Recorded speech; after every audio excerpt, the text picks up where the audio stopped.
Thank you for this kind introduction. It is really a pleasure to be here today. I do remember 5 years ago when we've negotiated with our colleagues from Cosmetics Europe, and in particular internally in the Commission, of having this public-private partnership. Nobody understood what is going to deliver.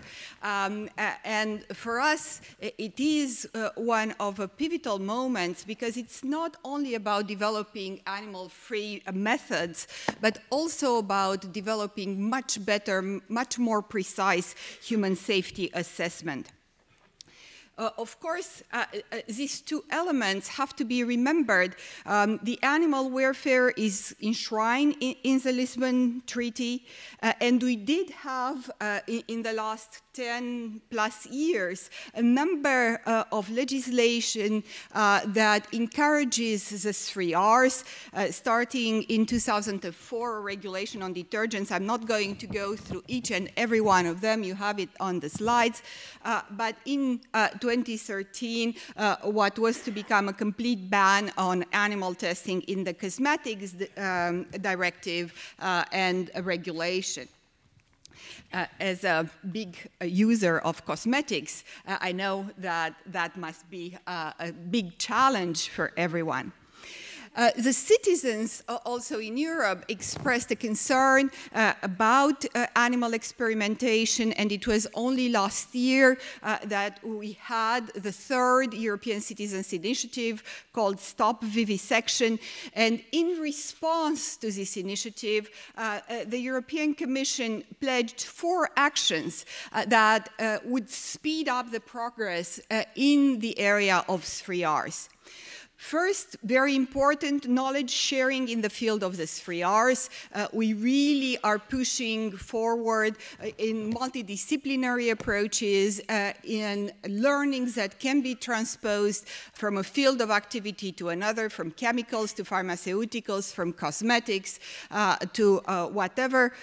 Then development, validation, and implementation of new alternative approaches.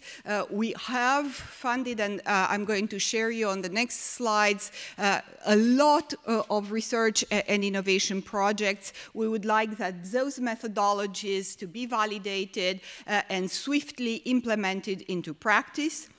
Then we do have regulation, but it's not always enforced and implemented properly at the level of all the member states. So that would be another element that we would foster. And then for the end of next year, a stakeholder conference to take stock of the activities that have been undertaken lately. So, in these initiatives, DG RTD has been extremely active through the research and innovation programs, both in previous framework programs and now in Horizon 2020. And I know that Ms. Evans is going to talk about the others, so I'm not going to insist on them. So in the last 7-8 years, more than 400 million euros have been invested only from the Commission side into research projects.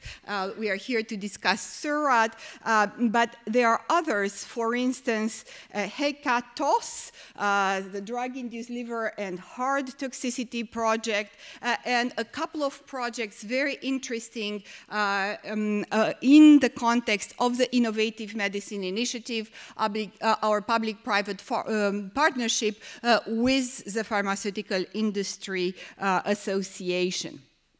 So just a flavor, it's not only the cosmetic industry that is partnering with public entities in order to deliver on this very ambitious agenda. Here, the couple of examples in the context of the Innovative Medicine Initiative. For instance, the project called eTox. We are talking about 13 FPA companies that are participating together with 12 public organizations, 5 small and medium enterprises, 19 million euros invested to provide the largest database of preclinical safety data from unpublished data coming from the industry, more than 90 in silico models of safety prediction delivered, a regulatory dialogue, and really early candidates assessment based on the eTOCS databases.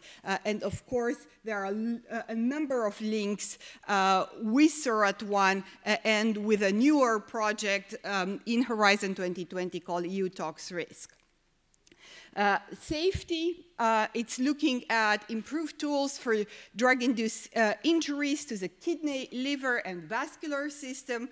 It has already identified quite a large number of biomarkers, both in blood and in urine, and it's working towards gaining regulatory acceptance for routine use of these biomarkers in drug development. And it is a very important path and a step forward because, of course, we are talking about a large number of companies that are working together towards validating and then implementing in their own research and innovation programs these particular techniques.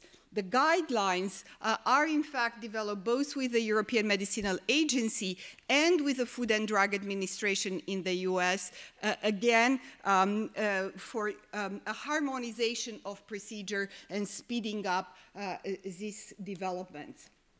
So when SURAT1 started, of course, it was a challenge. It was a very new model.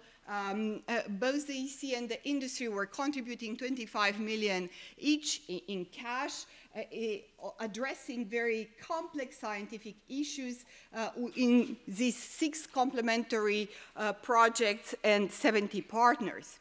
And I'm going to take the agenda of Commissioner Moedas for research and innovation and show that, in fact, you have paved the way for what is now his, if you wish, path forward for our programs, which is open science, open innovation, and open to the world.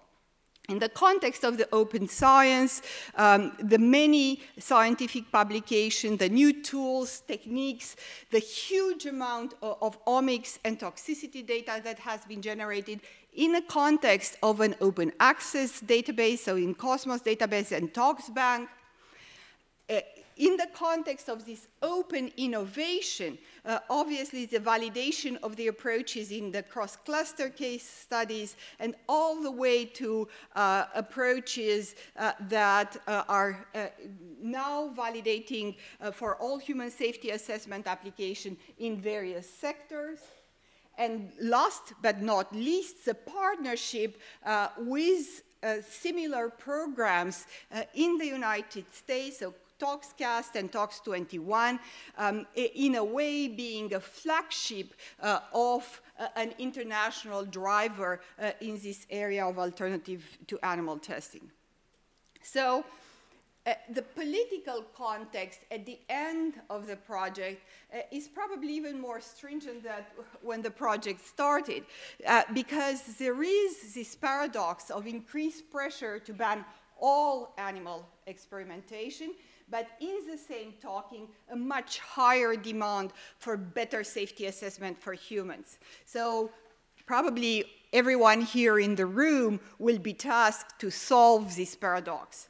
It will be a continued political priority for the EU research, both in the context of Horizon 2020 and IMI, and because we have to actually put our money where our talk is, we have to present the new kid on the block. The starting date for this new project, EUTOCS Risk, is January of 2016, so only in a couple weeks' time. 28 million euros that will be invested in this particular project, looking at first mechanism-based safety testing strategies for probably what is the most complicated, which is repeat dose toxicity in 4 organs, liver, lung, kidney, and nervous system.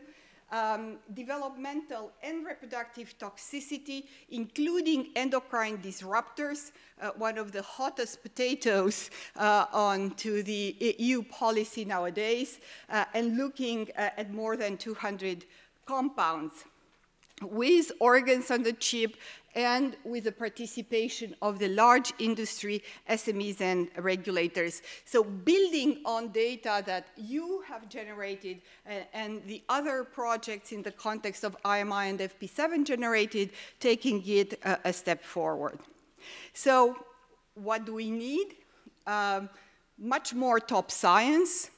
We would like to see scientists from different fields of activity looking at multidisciplinary collaborative approaches in order to tackle this extremely complicated issue. More exchanges, partnerships, probably another PPP if that comes to pass, a much faster validation and uptake of new scientific development, and of course, we can do wonderful things, but if no one knows what we are doing, we have not reached the public, and indeed, we did not accomplish well our tasks. So, many opportunities in the future for our work programs, also in the context of our public-private partnerships, and surely at EPAA. Thank you very much for your attention, and hopefully the meeting today will be yet another step in the right direction. Thank you.